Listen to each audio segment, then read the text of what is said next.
ஆட்சி அமைக்க ஆளுநர் அழைப்பு விடுக்காத நிலையில் தமிழக வெற்றி கழகத்தின் முக்கிய நிர்வாகிகளுடன் கட்சியில் பணியில் உள்ள ஆலோசனை கூட்டம் நடைபெற்று வருகிறது. 2026 தமிழ்நாடு சட்டமன்ற தேர்தலில் தமிழக வெற்றி கழகம் 108 தொகுதிகளில் வெற்றி பெற்றது.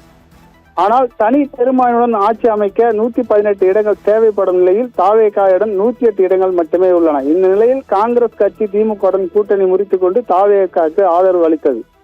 மேலும் தங்களுக்கு ஆதரவு கோரி கம்யூனிஸ்ட் கட்சிகள் மற்றும் விடுதலை சிறுத்தை கட்சிகளுக்கு தாவே தரவில் கடிதம் எழுதப்பட்டிருந்தது. இதற்கு இடையில் நேற்று 2வது முறையாக ஆளுநர் ராஜேந்திர ஆளுநரை தமிழக வெற்றி கழகம் தலைவர் விஜய் நேரில் சந்தித்து பேசினார். இந்த சந்திப்பு குறித்து ஆளுநர் மாளிகையில் அளித்துள்ள விளக்கத்தில் தாவேகா ஆட்சி அமைக்க சட்டமன்றத்தில் போதிய பலம் இல்லை என்பதும் விஜயிடம் ஆளுநர் கூறியுள்ளதாக கூறப்பட்டது. பெரும்பான்மைக்கு இடங்களில் தேவைப்படும் என்பதால் பதவியேற்க அழைக்க முடியாது என சட்ட நிலைப்பாட்டை ஆளுநர் விலக்கியுள்ளார் என்று தெரிவிக்கப்பட்டுள்ளது.